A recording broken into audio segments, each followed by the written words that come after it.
Hello guys, this is Mukesh. तो एक बार फिर से आप सभी का स्वागत है हमारे चैनल में जिसका नाम है फिजिक्स तड़का। तो आज हम डिस्कस करेंगे एटॉमिक एंड मॉलिक्यूलर फिजिक्स का लेक्चर नंबर 11। ठीक है, इसमें भी हम क्वेश्चन डिस्कस करेंगे जो प्रीवियस ईयर में पूछे गए हैं, लेकिन यहाँ सिर्फ नेट के क्वेश्चन नहीं होंगे, जस्ट के भी क्वेश्चन होंगे और गेट के भी क्वेश्चन होंगे। ठीक है, लास्ट वीडियो में हमने डिस्कस किए थे, सभी नेट के क्वेश्चन थे, एल कपलिंग और जे कपलिंग। यहाँ एल और जे कपलिंग के भी अलावा क्वेश्चन हो सकते हैं, लेकिन मोस्ट ऑफ द क्वेश्चन होंगे वो एल और जे कपलिंग पे होंगे। ठीक है, और इंपॉर्टेंट क्वेश्चन होंगे। तो जो फर्स्ट क्वेश्चन है, ठीक है, वो क्या है हमारे पास, ये पूछा गया जस्ट में, सन पता नहीं कौन सा था, लेकिन ये जस्ट में पूछा गया और ऐसा क्वेश्चन नेट में मोस्ट ऑफनली आता है। ठीक है, ऐसा क्वेश्चन नेट में आता और आया भी हुआ एक दो बार। ठीक है, तो क्या क्वेश्चन है हमारे पास, what is the difference between the maximum and minimum eigen value of a system of two electron. Maximum eigen value and minimum eigen value, कोई सिस्टम है हमारे पास टू इलेक्ट्रॉन का, उसकी एनर्जी में डिफरेंस। ठीक है, whose Hamiltonian is given by this, इस system का हैमिल्टोनियन दिया गया हमें J(S1.S2)। यहाँ पे जो J है टोटल एंगुलर मोमेंटम नहीं है ये, ठीक है, ये कॉन्स्टेंट नंबर है, कॉन्स्टेंट है ये। ठीक है, J(S1.S2). देखो S1.S2 का मतलब there is interaction between the two electron, the interaction between the spin angular momentum of two electron, that is spin correlation. ठीक है, where S1 and S2 are the corresponding spin angular momentum of the two electrons। spin angular momentum operator भी कह सकते हैं, ठीक है, इसको operator भी कह देते हैं, ऑफ टू इलेक्ट्रॉन। तो मैक्सिमम एनर्जी और मिनिमम एनर्जी में क्या डिफरेंस होगा, देखो स्पिन कोरिलेशन है, तो दो इलेक्ट्रॉन है, S1 हाफ होगा, S2 हाफ होगा, जो टोटल स्पिन होगी हमारे पास, जो टोटल स्पिन होगी वो क्या होगी, S1 minus S2 to S1 minus S2 to S1 plus S2, क्योंकि इंटरेक्शन है दोनों में, तो ये पॉसिबल वैल्यू होगी। तो ये होगी हमारे पास 0 to 1, तो इसकी दो पॉसिबल वैल्यू होगी 0 और 1। जो जीरो स्टेट हो गया S=0 वो होगी हमारे पास सिंगलेट स्टेट, और S=1 जो 1 होगी वो होगी ट्रिपलेट स्टेट।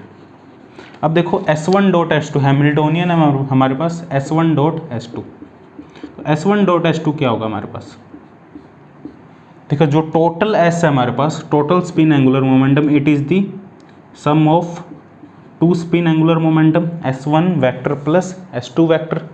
वेक्टर फॉर्म में लिखें तो जो total spin angular momentum, it is the sum of the individual spin angular momentum of this two electron, ठीक है, of this system that we have given in this question. तो यहाँ पे देखो ये क्या होगा, इसको यदि हम S.S लिखें, S.S, तो ये क्या आएगा S1 plus S2 dot S1 plus S2। ठीक है, ये लिख सकते हैं हम इसको। ठीक है, देखो आगे क्या आएगा, ये इसको क्वेश्चन को रब कर देता हूँ मैं, ऑप्शन ये नोट कर लो, ऑप्शन पढ़े रहने दो यार, नोट कर लो ऑप्शन को। देखो हमें मैक्सिमम एनर्जी और मिनिमम एनर्जी में डिफरेंस निकालना है, तो देखो S.S को हम लिख सकते हैं S², क्योंकि एंगल 0 है दोनों में। S1 प्लस S2, S1.S1 लिख सकते हैं इसको हम, S2.S2 लिख सकते हैं, प्लस 2S1.S2 ये लिख सकते हैं हम इसको, इन दोनों टर्म को। ठीक है, तो ये आएगा हमारे पास S1.S2 आएगा हमारे पास S² minus S1² minus S2² upon 2। ठीक है, जो S होगा हमारे पास वो होगा हमारे पास जो S² होगा हमारे पास, S² होगा हमारे पास S plus 1 H cut square, S1² होगा हमारे पास S1² sorry S1 plus 1 H cut square, ये तुम्हें पता है। S2² होगा हमारे पास S2 plus 1 H cut square. S1 और S2 की वैल्यू हाफ है, लेकिन जो S की वैल्यू है वो हो सकती है 1 और 0। ठीक है, S1 S2 की वैल्यू हाफ होगी, S की वैल्यू 1 और 0 हो सकती है, तो 1 वाला हायर स्टेट होगा, 0 वाला लोअर स्टेट होगा, तो इनमें हमें डिफरेंस बताना है। तो मैक्सिमम एनर्जी S=1 वाली होगी, मिनिमम एनर्जी S=0 वाली होगी, इसके अकॉर्डिंग। ठीक है, इस इंट्रैक्शन के अकॉर्डिंग मैक्सिमम एनर्जी S=1 वाली होगी और मिनिमम एनर्जी S=0 वाली होगी। तो एनर्जी कैलकुलेट करो, उनका डिफरेंस लो, देखो क्या आ रहा है।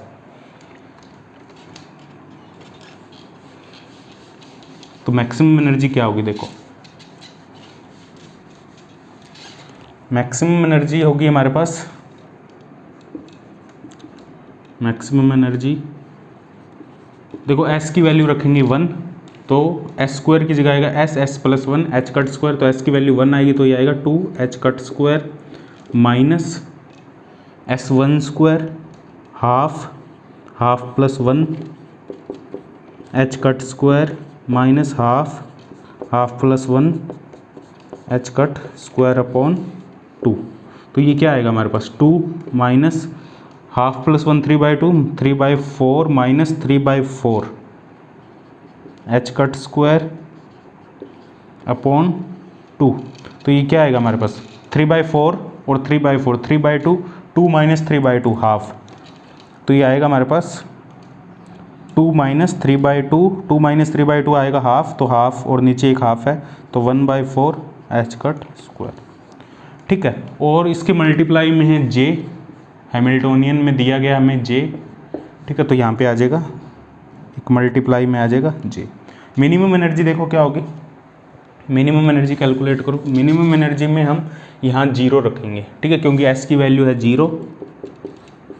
ठीक है, मिनिमम एनर्जी में एस की वैल्यू है 0, तो 0 रखेंगे तो क्या आएगा 0 minus 3/4 H cut square minus 3/4 H cut square upon 2 into J. ये मिनिमम एनर्जी होगी हमारे पास, तो ये क्या आएगा minus 3/4 H cut square J. तो मैक्सिमम और मिनिमम का जो डिफरेंस होगा, ठीक है, वो हमें फाइंड करना है, व्हाट इज़ द डिफरेंस। ठीक है, तो मैक्सिमम और मिनिमम का जो डिफरेंस होगा इसमें से ये माइनस कर दो, तो ये आएगा 1/4 minus minus plus 3/4 H cut square J. तो ये आएगा हमारे पास जे एच कट स्क्वायर, लेकिन हमें एच कट स्क्वायर की फॉर्म में नहीं दिया आंसर, जे की फॉर्म में दिया, तो आंसर आएगा डी, सिंपल जे। यदि एच कट स्क्वायर की फॉर्म में दिया होता तो ये आंसर होता हमारे पास। ठीक है, इस टाइप से ऑप्शन होते, तो डायरेक्ट जो आंसर होगा हमारे पास वो होगा डी। तो अब डिस्कस करते हैं हम सेकंड क्वेश्चन। देखो इसमें क्या है, ये क्वेश्चन गेट में पूछा गया, the term J1 J2 the combination है J1 और J2 का arising from 2s1 and 3d1 electronic in JJ coupling scheme. ये कॉम्बिनेशन क्या होगा J1 J2 का in JJ coupling scheme for 2s1 and 3d1। देखो 2s1 और 3d1 ये नॉन इक्विवेलेंट का केस है। S1 के लिए जो हमारे पास L1 है वो 0 है, D के लिए जो L2 है वो 2 है, S1 हाफ है, S2 हाफ है। ठीक है, तो यहाँ पे J1 क्या होगा, देखो जो J1 होगा वो होगा L-0 to L+0, तो J1 होगा हाफ, और J2 क्या होगा, J2 होगा हमारे पास 2 minus half to 2 plus half, 2 minus half होगा 3/2, 2 प्लस हाफ होगा 5/2। तो क्या कॉम्बिनेशन बनेगा, हाफ 3/2 और हाफ 5/2। तो ये दो कॉम्बिनेशन बनेंगे। हाफ 3/2 के लिए जो J की वैल्यू होगी वो, तो ये क्या आएगा हमारे पास half minus 3/2 two half plus 3/2, तो ये क्या आएगा हमारे पास, ये आएगा हमारे पास हाफ माइनस 3/2 होगा हमारे पास 1 और 2। ठीक है, या 2 1 लिख लो, और ये होगा हमारे पास 2 और 3 या 3 2। ठीक है, तो ये हमारे पास कॉम्बिनेशन होगा हाफ 3/2 हाफ 5/2। तो जो ऑप्शन है वो ए सही होगा यहाँ पे। देखो ये वाला ऑप्शन सही नहीं होगा, क्योंकि यहाँ पे है 3/2 हाफ 5/2। ठीक है, ये ऑप्शन सही नहीं होगा, यहाँ पे ऑप्शन ये वाला सही होगा हमारे पास। देखो पहले हाफ का 3/2 के साथ होगा, फिर हाफ का 5/2 के साथ होगा, तो जो ऑप्शन ए है वो यहाँ पे करेक्ट होगा। देखो नेक्स्ट क्वेश्चन है हमारे पास, क्वेश्चन नंबर 3। ये गेट में पूछा गया क्वेश्चन, न्यूमेरिकल आंसर टाइप है, यहाँ तुम्हें फिल करना है नंबर। देखो क्वेश्चन क्या है, there are 4 electron in the 3D shell of an isolated atom. 4 electron हैं 3D शेल के अंदर। The total magnetic moment of the atom in units of Bohr magneton. Total magnetic moment find करना। देखो magnetic moment का formula क्या है, μJ equal to minus GJ E/2m और J vector. ये टोटल मैग्नेटिक मोमेंट का फॉर्मूला वेक्टर फॉर्म में। यदि हम इसको मैग्नीट्यूड में लिखें तो ये आएगा GJ E/2m J। ठीक है, इसका जो मैग्नीट्यूड होगा ये होगा हमारे पास root J+1 H/2π। H cut होता है तो H/2π। तो ये क्या होगा GJ Lande g factor GJ EH/4πm into root J+1। तो EH/4π होगा हमारे पास Lande g Bohr magneton μB into J+1। और जी जी होगा हमारे पास लैंडे जी फैक्टर। जी जी होगा हमारे पास 1 plus J plus 1 plus S plus 1 minus L plus 1। ये फॉर्मूला मैंने पहले ही बताया, 2जे प्लस 1, ये हमारे पास है लैंडे जी फैक्टर। अब देखो बोर में हमें टोटल मैग्नेटिक मोमेंट बताया है, तो हमें जी जे चाहिए और जे चाहिए। अब हमारे पास जो इलेक्ट्रॉन है वो 3D है, 3D शेल में 4 इलेक्ट्रॉन है, एक इलेक्ट्रॉन यहाँ है, एक इलेक्ट्रॉन यहाँ है, एक यहाँ, एक यहाँ, 4 इलेक्ट्रॉन है। तो ml की वैल्यू है -2 -1 0 1 2। तो यहाँ पे s की वैल्यू क्या होगी देखो, स्पिन की, तो 1/2 × 4 स्पिन की वैल्यू होगी 2 और l की वैल्यू होगी 2। जो टोटल ml है यहाँ पे वो होगा, जो टोटल ml होगा समीशन ऑफ ml वो होगा हमारे पास 2, ठीक है। तो कैपिटल L की वैल्यू होगी 2। अब J की वैल्यू क्या होगी देखो, J की वैल्यू 2 हो सकती है, L - S to L + S। तो इनमें से कौन सी होगी, क्योंकि ये लेस देन हाफ फील्ड है, ठीक है, लेस देन हाफ फील्ड है, तो J की वैल्यू होगी L - S, तो J की वैल्यू होगी 0, 2 - 2 0। तो J की वैल्यू 0 होगी तो बोर जो मैग्नेटिक मोमेंट है वो 0 होगा। हमें लैंडे जी फैक्टर है वो निकालने की ज़रूरत ही नहीं है, ठीक है। ये चीज़ें निकाल, ये भी वैसे इसकी वैल्यू पूछी जाए तो तुम इसकी भी निकाल सकते हो। J की वैल्यू 0 पुट करोगे, S की वैल्यू 2 पुट करोगे, L की वैल्यू 2 पुट करोगे, तो जी आएगा हमारे पास 1, ठीक है। इसकी वैल्यू होगी 1, ठीक है, इसके लिए लेस देन हाफ फील्ड के लिए, क्योंकि सेम है L और J, तो यहाँ पे ये आएगा 0, तो डायरेक्ट आंसर आएगा हमारे पास 0। ये तुम्हें गेट में इस टाइप के क्वेश्चन आते हैं, NAT टाइप। डिस्कस करते हैं नेक्स्ट क्वेश्चन। देखो जो क्वेश्चन नंबर 4 है ये तुम्हारे लिए होमवर्क है, बहुत ही ईजी क्वेश्चन है, गेट में पूछा गया है ये। The number of spectroscopic term arising from the LS coupling of 3p and 3d electron. 3p और 3d इलेक्ट्रॉन के लिए तुम्हें LS कपलिंग में कितनी नंबर ऑफ स्पेक्ट्रोस्कोपिक टर्म होगी, कितने मल्टीप्लर्स बनेंगे, वो नंबर्स बताना है तुम्हें, ठीक है। इनका दोनों का LS कपलिंग करवाना है, ये तुमको ट्राई करना है, ऐसे हमने बहुत क्वेश्चन किए हैं। तो जो क्वेश्चन नंबर 5 है ये हम ट्राई करेंगे। देखो 4 मेगा इलेक्ट्रॉन वोल्ट, ये गेट में पूछा गया है, 4 mega electron volt gamma ray emitted by the D excitation of 19 fluorine. जो 19 फ्लोरीन है उसका डी एक्साइटेशन हो रहा है और 4 मेगा इलेक्ट्रॉन वोल्ट की गामा रे एमिट हो रही है, ठीक है। Assuming spherical symmetry to the transition of electron from 1d 3/2 to 1d 5/2। जो ट्रांसमिशन हो रहा है वो 1d 3/2 से 1d 5/2 में हो रहा है, ठीक है। If the contribution of spin orbit term to the total energy is written as this, ठीक है। और जो spin orbit, if the contribution of the spin orbit term, और टोटल एनर्जी में जो स्पिन ऑर्बिट टर्म है वो कंट्रीब्यूट कर रही है, और उसको ऐसे लिखा है हमने CL.S the magnitude of C। तो जो C है ये इसका मैग्नीट्यूड क्या होगा। अब देखो जो ट्रांजिशन हो रही है हमारे पास, देखो जो J की वैल्यू क्या है हमारे पास, J = 3/2 से J = 5/2 में ट्रांजिशन हो रही है, ठीक है। J = 3/2 से 5/2 में, और इसके लिए L की वैल्यू क्या होगी, D शेल है तो L की वैल्यू 2 होगी, S की वैल्यू हाफ होगी। D शेल है तो L की वैल्यू 2 होगी, S की वैल्यू हाफ होगी, तो J की वैल्यू होगी L - ½ to L + ½ L - ½ to L + ½ तो 3/2 से 5/2 इनमें ट्रांजिशन हो रही है, ठीक है। तो L.S टर्म क्या है हमारे पास, L.S है हमारे पास J² - L² - S²/2, ठीक है। J की वैल्यू अलग अलग है, L और S की वैल्यू सेम है, ठीक है। तो L.S इसको हम C भी लिख सकते हैं। देखो L.S क्या आएगा हमारे पास, L.S आएगा हमारे पास J1 के लिए 3/2 के लिए, पहले हम 3/2 ले लेते हैं। 3/2 के लिए तो देखो J² क्या होता है हमारे पास, J + 1 -L + 1 -S + 1 H²/2। तो J है 3/2, तो 3/2 + 1 माइनस L की वैल्यू है 2, इसको L की टर्म में लिख लेते हैं, S की वैल्यू हाफ, इसको S की टर्म में लिख लेते हैं हम, क्योंकि उसमें भी सेम रहेगी 5/2 में भी, /2 H²। तो ये है L.S 3/2 के लिए। L.S 5/2 के लिए क्या आएगा देखो, और इन दोनों को हम डिफरेंस लेंगे तो वो है हमारे पास 4 मेगा इलेक्ट्रॉन वोल्ट, क्योंकि गामा रे एमिट हो रही है।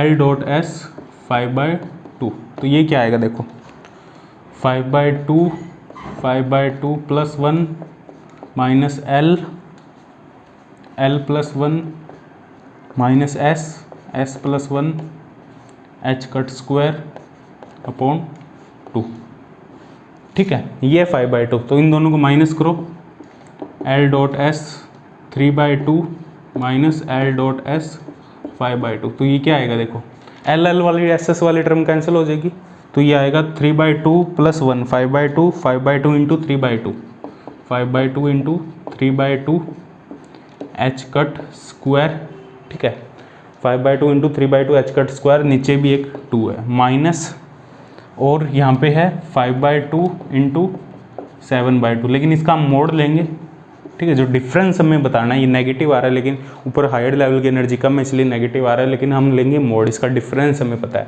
5/2 into 7/2 into H cut square by 2, तो ये क्या आएगा डिफरेंस देखो, 15/4 minus 35/4 H cut square by 2, ये देखो क्या आएगा हमारे पास, ये आएगा 20/4, मोड है तो पॉजिटिव आ जाएगा, एच कट स्क्वायर बाय 2 तो आएगा 20/8 एच कट स्क्वायर, ठीक है। अब इसको देखो, इसको हम लिख देंगे, ये देखो ये है C L dot S, L dot S था हमारे पास, देखो सिर्फ इतनी सी टर्म, एल डॉट एस में सिर्फ इतना सा आएगा हमारे पास, ठीक है, तो एल डॉट एस जो 20/8 के अलावा टर्म है वो सभी सी में आएगी, ठीक है, जो 20/8 के अलावा जो सारी टर्म हैं वो सी में आएगी, सी इंटू 20/8, और ये किसके इक्वल है, 4 मेगा इलेक्ट्रॉन वोल्ट, ठीक है, C into 20/8 into 4 mega electron volt, तो ये क्या आएगा हमारे पास, सी 8×32 32/20,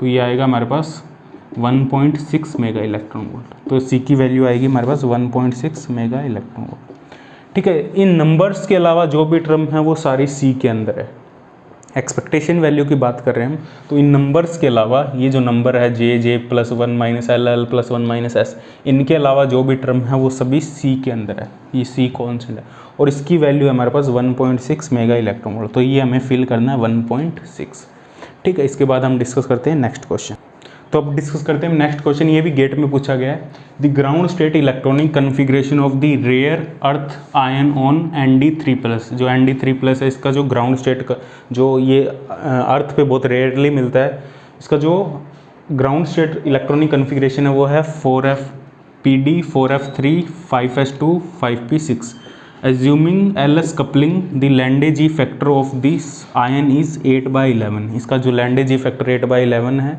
the effective magnetic moment in terms of mu b, इसका मैग्नेटिक मोमेंट बताना है in terms of mu b। देखो अनपेड इलेक्ट्रॉन कौन से शेल में है, 4f3 में, ये दोनों फुल है, अनपेड है 4f3 में, और f में कितने लेवल्स होते हैं हमारे पास, टोटल 14 इलेक्ट्रॉन आते हैं, 2 3 4 5 6 7, 1 2 3 4 5 6 7 शेल होंगे, तो 3 है तो 1 2 3, तो ये आएगा हमारे पास -3 -2 -1 0 1 2 3, तो L की वैल्यू क्या होगी, टोटल जो टोटल ऑर्बिटल एंगुलर मोमेंटम वो इनका सम, और पॉजिटिव में 3 2 5 और 1 6, L की वैल्यू होगी 6, S की वैल्यू होगी हमारे पास 3 इंटू हाफ 3/2, और लेस देन हाफ फील्ड है तो J की वैल्यू क्या होगी हमारे पास, J की वैल्यू होगी 6 माइनस 3/2, तो ये होगी हमारे पास 9/2, ये J की वैल्यू पता लगी, G की वैल्यू हमें पता है लैंडे जी फैक्टर, तो मैग्नेटिक मोमेंट का फॉर्मूला हमें पता है, मैग्नीट्यूड की बात करें तो GJ into EH/4πm into √J+1, तो ये आएगा 8/11 into mu B into J की वैल्यू है 9/2 इंटू 9/2 + 1, तो it will come out to be 3.62 mu B, ठीक है, तो ये आएगा 3.62, यहाँ पे तुम्हें फिल करना पड़ेगा 3.62 म्यू बी, ठीक है, तो ये गेट में पूछा गया ये क्वेश्चन, ठीक है। इसके बाद हम डिस्कस करते हैं नेक्स्ट क्वेश्चन, तो अब डिस्कस करते हैं हम नेक्स्ट क्वेश्चन। देखो नेक्स्ट क्वेश्चन क्या है हमारे पास, measurement on the line of spectrum of a certain atom, ठीक है, मेजरमेंट है on the line of spectrum, हमें एक एटम के लिए एक स्पेक्ट्रम लाइन मिल रही है, हमें उनका मेजर करते हैं हम, show that the separation between the adjacent energy level of increasing energy in multiplets are in ratio 3:5, ठीक है, कोई किसी एटम की जो लाइन है स्पेक्ट्रल लाइन है उनको मेज़र किया जाता है, ठीक है, तो जो इंक्रीजिंग लेवल पे जो मल्टीप्लेट्स है उनके बीच का जो एनर्जी का डिफरेंस का जो रेशियो है वो है 3:5। ठीक है, use the Lande interval rule to assign the quantum number SLJ to this level. ठीक है, हमें लैंडे इंटरवल रूल का यूज़ करना है और फाइंड करना है हमें SL और J की वैल्यू क्या होगी इन लेवल्स के लिए। देखो हमारे पास 3 लेवल्स है, जैसे हमारे पास 3 मल्टीप्लेट्स है। सबसे नीचे वाला है J, फिर है J+1, फिर है J+2। ठीक है, अब इसकी एनर्जी का डिफरेंस है मान लो E1 और इनकी एनर्जी का डिफरेंस है E2, और इन दोनों का जो रेशियो है E2/E1 वो है हमारे पास 5/3। 3:5 है तो 5/3। ठीक है, E1 रेशियो E2 ये होगा हमारे पास 5:3। ठीक है, हमें फाइंड करनी है। देखो J की वैल्यू हम निकाल सकते हैं। लैंडे इंटरवल रूल क्या, देखो J की वैल्यू L और S की वैल्यू तीनों के लिए सेम होगी। J की वैल्यू अलग अलग हो सकती है। लैंडे इंटरवल रूल में L और S की वैल्यू तीनों मल्टीप्लेट्स के लिए सेम होगी। देखो कैसे, लैंडे इंटरवल रूल क्या होगा, इन दोनों लेवल्स के बीच में जो E1 एनर्जी होगी वो क्या होगी, E1 होगी हमारे पास सम कांस्टेंट A और higher J+1 according to Lande interval rule. ठीक है, A × J+1 इन दोनों के बीच का जो गैप होगा, और इन दोनों के बीच का जो गैप होगा E2 वो क्या होगा A × J+2। ठीक है, ये लैंडे इंटरवल रूल से हमें पता है इन दोनों के बीच का एनर्जी का जो गैप होगा वो some constant into higher order वाला J, और इन दोनों के बीच का एनर्जी गैप होगा some constant into higher order वाला J। ठीक है, इन दोनों का जो रेशियो है E2/E1 वो है हमारे पास 5/3, तो यह है J+2/J+1 = 5/3। तो यहाँ से देखो J की वैल्यू क्या आएगी, 5J + 5 3J+6, तो 2J 5 उधर जाकर 2J हो जाएगा, इधर 1, तो J = हाफ। तो J आएगा हमारे पास हाफ।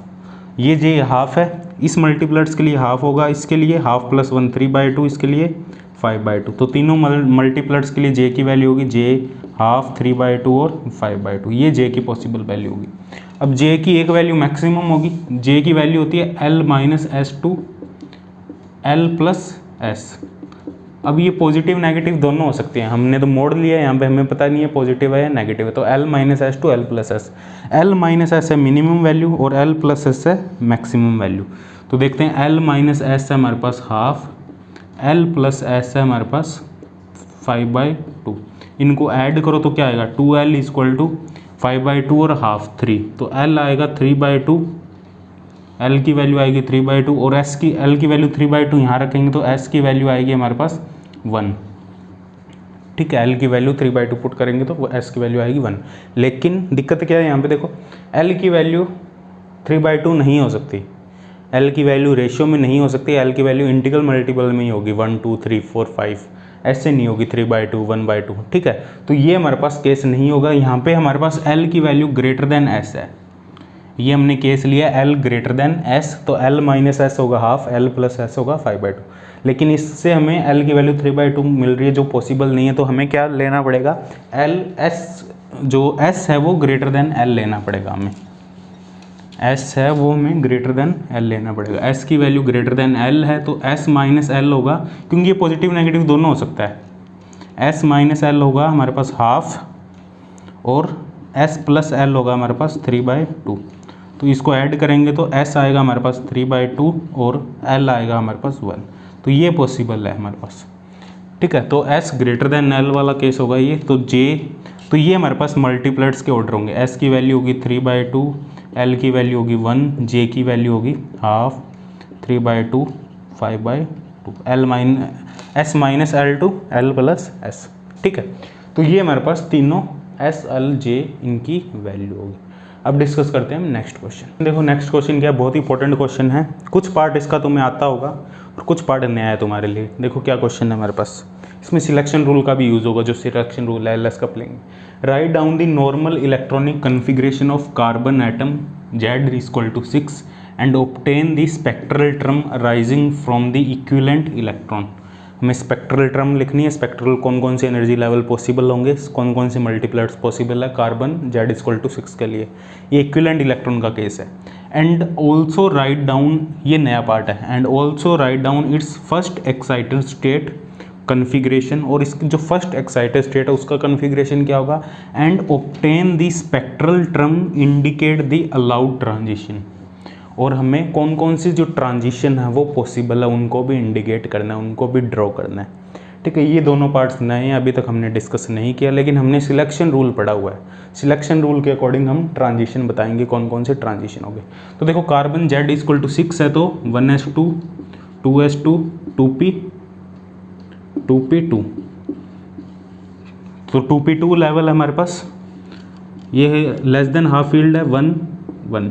ठीक है, और इक्विवेलेंट इलेक्ट्रॉन का केस है, इक्विवेलेंट इलेक्ट्रॉन का केस है तो यहाँ पे हम जो कन्फिग्रेशन लिखेंगे, जो हमारा LS कपलिंग का कन्फिग्रेशन होगा स्पेक्ट्रल नोटेशन का, वो ब्रैडशीम से लिखेंगे हम। ब्रैडशीम में हम एक टेबल बनाएंगे, देखो L1 1 होगा, L2 1 होगा, ML1 1 0 -1 ML2, ये हमने किया हुआ है। ठीक है, 1 0 -1, फिर एक टेबल बनाएंगे, 3 सेट आएंगे हमारे पास। कौन कौन से सेट आएंगे हमारे पास, सेट फर्स्ट होगा हमारे पास 2 1 0 -1 -2, फिर होगा 1 0 -1 फिर 0, 3 सेट होंगे। ये दो जो सेट होंगे इनके लिए S0 होगा, ये हमने किया हुआ है।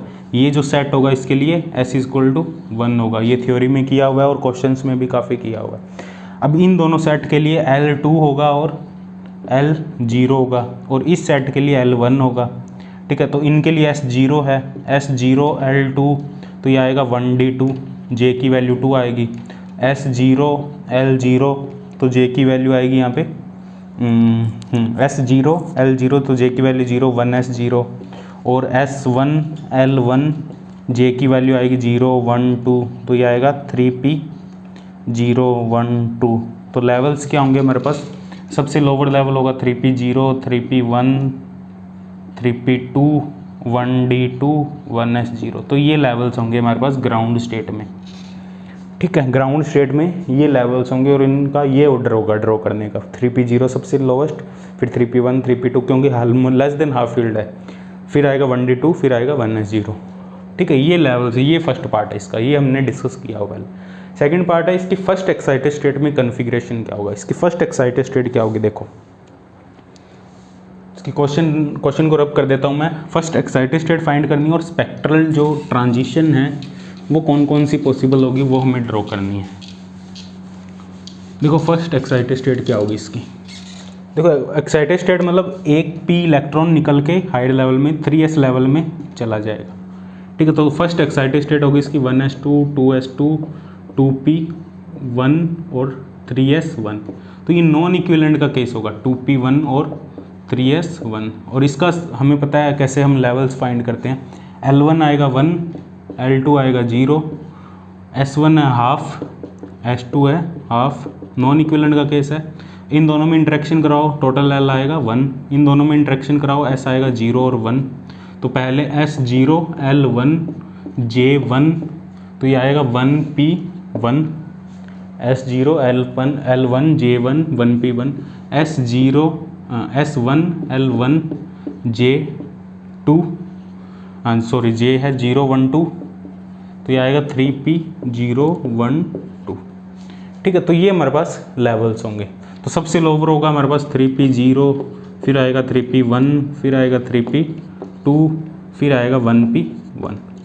ठीक है, ये एक्साइटेड स्टेट होगी हमारी। इनको ड्रॉ करते हैं, फिर इनमें देखते हैं ट्रांजिशन कौन कौन सी पॉसिबल है। ये ग्राउंड स्टेट होगी, ग्राउंड स्टेट। इनको हम ड्रॉ करते हैं लेवल्स को, फिर देखते हैं कौन कौन सी जो ट्रांजिशन है वो possible according to selection rule. ठीक है, तो इनको देखो ड्रॉ कैसे करेंगे हम।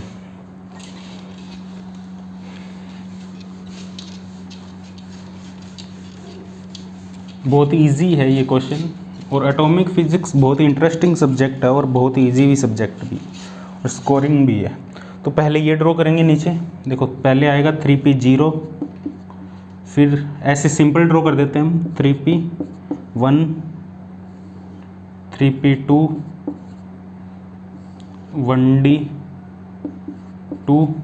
ठीक है, फिर आएगा 1s0 और ऊपर आएंगे हमारे पास 3p0 excited state, 3p0, 3p1, 3p2, ये आएगा हमारे पास 1p1। ठीक है, तो ये हमारे पास, ये है हमारे पास ग्राउंड स्टेट कार्बन की, ये हमारे पास फर्स्ट एक्साइटेड स्टेट। अब इनमें ट्रांजिशन कौन कौन सी पॉसिबल होगी, देखो सिलेक्शन रूल एलएस कपलिंग के लिए क्या है हमारे पास, डेल्टा एल है 0 ± 1, ठीक है, क्योंकि एक से ज़्यादा इलेक्ट्रॉन है तो डेल्टा एल है 0 ± 1, डेल्टा जे है 0 ± 1 और डेल्टा एस है 0। ठीक है, कंप्लीट एटम के लिए ये हमारे पास सिलेक्शन रूल है। और डेल्टा जे में जे इक्वल टू 0 जो ट्रांजिशन है वो पॉसिबल नहीं होगी। ठीक है, इसके जे इक्वल टू 0 से इसके जे इक्वल टू 0 में ट्रांजिशन पॉसिबल नहीं होगी, बाकी सभी पॉसिबल होगी। ठीक है, ये इसके अलावा बाकी ये जो कंडीशन सेटिस्फाई होगी उनमें बाकी फॉलो होगी, बस ये वाली ट्रांजिशन फॉलो नहीं होगी। ये क्वांटम मैकेनिक्स से हमारे पास सिलेक्शन रूल आते हैं, इलेक्ट्रॉन डाइपोल ट्रांजिशन से, तुम्हें डायरेक्ट याद रखना है। ठीक है, यदि सिंगल इलेक्ट्रॉन होता तो यहाँ पे ये 0 पॉसिबल नहीं होता, यदि सिंगल इलेक्ट्रॉन का केस होता तो ये 0 पॉसिबल नहीं होता, सिर्फ डेल्टा एल ±1 होता। ठीक है, अब देखो पहले हमें चॉइस करनी है डेल्टा एस इक्वल टू 0 वाली ही पॉसिबल होगी। अब एस की वैल्यू जहाँ सेम होनी चाहिए वही ट्रांजिशन पॉसिबल है। एस की वैल्यू इन दोनों में 1 है, क्योंकि मल्टीप्लिसिटी 1 है तो एस की वैल्यू इन दोनों में 0 है, एस की वैल्यू 0 इन दोनों के लिए और इसके लिए, तो इस लेवल से इन दोनों लेवल में एक ट्रांजिशन पॉसिबल होगी, 1p1 से 1s0 और 1p1 से 1d2। लेकिन इन दोनों में देखो डेल्टा एस तो 0 आ रहा है, डेल्टा एस तो 0 आ रहा है क्योंकि एस की वैल्यू यहाँ 0 है और इन दोनों में भी 0। क्या इन बाकी कंडीशन को भी सेटिस्फाई कर रहा है ये, देखो बाकी कंडीशन को सेटिस्फाई कर रहा है नहीं कर रहा। इसमें देखो मान लो ये इसको अलग से ड्रॉ कर देते हैं, इसको सेपरेट कर देते हैं। ठीक है, एस इक्वल टू 1 वाला हम इधर साइड ड्रॉ करेंगे, एस इक्वल टू 0 वाला हम इधर ड्रॉ करेंगे। ये सिंगलेट मान लेते हैं हम, singlet singlet singlet singlet transition, और इधर ड्रॉ कर देंगे हम ट्रिपलेट ट्रिपलेट, क्योंकि डेल्टा एस इक्वल टू 0 वाली ट्रांजिशन ही पॉसिबल होगी, ट्रिपलेट ट्रिपलेट ट्रांजिशन। ठीक है, सिंगलेट सिंगलेट में ये 2 पॉसिबल हो सकती है। अब ये 2 पॉसिबल इस पे डिपेंड करेगा ये इनको सेटिस्फाई कर रहा है या नहीं कर रहा है। देखो पहली वाली ट्रांजिशन में P है और इसमें S है तो डेल्टा L आ रहा है +1। ठीक है, तो ये तो पॉसिबल है, डेल्टा L +1 तो पॉसिबल है हमारे पास। और डेल्टा J देखो यहाँ J 1 है, यहाँ J 0 है, तो डेल्टा J +1 भी पॉसिबल है। सेकंड ट्रांजिशन में देखो, सेकंड में P से D डेल्टा L +1 है, ठीक है पॉसिबल है। और J की वैल्यू 1 है, यहाँ 2 है, J की वैल्यू भी +1 है तो पॉसिबल है, या -1 है तो पॉसिबल है। तो ये दोनों ट्रांजिशन यहाँ पॉसिबल है। ट्रिपलेट ट्रिपलेट में देखो, ट्रिपलेट ट्रिपलेट की बात करते हैं। पहले देखो 3p0 से ट्रांजिशन कहाँ पॉसिबल है, देखो J की वैल्यू 0 है तो J की वैल्यू यहाँ भी 0 है, लेकिन 0 0 वाली तो पॉसिबल नहीं होगी। ठीक है, तो 3p0 से 3p1 वाली पॉसिबल होगी, 3p0 से 3p1। ठीक है, इसमें देखो J की वैल्यू, डेल्टा J की वैल्यू +1 है, डेल्टा L की वैल्यू 0 है, पॉसिबल है। ठीक है, डेल्टा L की वैल्यू 0 पॉसिबल है, डेल्टा J की वैल्यू +1 और डेल्टा S की वैल्यू 0 है, क्योंकि ट्रिपलेट ट्रिपलेट है। ठीक है, अब 3p0 से क्या 3p2 पॉसिबल होगा क्या, ये ट्रांजिशन देखो 3p0 टू 3p2, यहाँ पे J की वैल्यू +2 आ रही है, J की वैल्यू +2 आ रही है, ये पॉसिबल नहीं होगी। अब देखो 3p1 से क्या 3p0 पॉसिबल है, 3p1 से 3p0। ठीक है, क्या ये पॉसिबल होगी, देखो J की वैल्यू है +1 और L की वैल्यू है 0, तो ये पॉसिबल होगी 3p1 से 3p0। क्या 3p1 से 3p1 पॉसिबल है, 3p1 से 3p1 देखो डेल्टा L आ रहा है 0 और डेल्टा J आ रहा है 0, लेकिन ये 0 से 0 नहीं है, ये J इक्वल टू 1 से 1 ट्रांजिशन है, तो ये पॉसिबल होगी। तो 3p1 से 3p1 भी पॉसिबल होगी। क्या 3p1 से 3p2 पॉसिबल होगी, 3p1 से 3p2, J की वैल्यू है +, हाँ ये पॉसिबल होगी। ठीक है, तो 3 ट्रांजिशन ही होगी, एक होगी ये होगी। ठीक है, 4। अब देखो 3p2 वाले, क्या 3p2 से 3p0 पॉसिबल है, नहीं है, क्योंकि डेल्टा J का डिफरेंस 2 आ रहा है। 3p1 से 3p1 पॉसिबल है, हाँ पॉसिबल है। सॉरी 3p2 से 3p1 पॉसिबल है, हाँ जी पॉसिबल है। 3p2 से 3p1 क्योंकि डेल्टा J की वैल्यू +1 है। 3p2 से क्या 3p2 पॉसिबल है, हाँ जी पॉसिबल है, क्योंकि डेल्टा J की वैल्यू 0 है, लेकिन ये वाला केस नहीं है, j=2 से j=2 वाला केस है तो पॉसिबल है। तो कितनी ट्रांजिशन है, 1 2 3 4 5 6 7 8, तो टोटल 8 ट्रांजिशन होगी यहाँ पे। ठीक है, इस रूल के अकॉर्डिंग टोटल जो ट्रांजिशन है वो 8 ट्रांजिशन होगी। इनको तुम लिख भी सकते हो अलग से, ठीक है, 1p1 से 1s0, 1p1 से 1d2, इनको अलग से लिख भी सकते हो। तो total number of 8 transition possible होगी इस रूल के अकॉर्डिंग। और जे कपलिंग में जो सिलेक्शन रूल है वो सिर्फ ये है, delta J 0 ±1, J not equal to J। ये है हमारे पास जे कपलिंग के लिए। जे कपलिंग में ट्रांजिशन पूछ लिया जाए तो सिर्फ ये लगेगा। LS कपलिंग में ट्रांजिशन के लिए ये सिलेक्शन रूल होगा। यदि 1 इलेक्ट्रॉन है तो 0 नहीं आएगा, यहाँ पे 1 इलेक्ट्रॉन में 0 नहीं आएगा, सिर्फ ±1 आएगा। ठीक है, तो बस LS कपलिंग में हम इतने ही क्वेश्चन करेंगे। बाकी को और क्वेश्चन है तुम और कहीं से ट्राई करो, बुक से ट्राई करो। इसके लिए जो बुक है वो Rajkumar, atomic and molecular physics by Rajkumar, बहुत अच्छे क्वेश्चन दिए हुए हैं। ये दोनों लास्ट क्वेश्चन थे, ये राजकुमार से थे। ठीक है, इससे ही मैं ये राजकुमार ही फॉलो कर रहा हूँ एटॉमिक एंड मॉलिक्यूलर फिजिक्स के लिए, इससे ही मैं तुम्हें करवा रहा हूँ।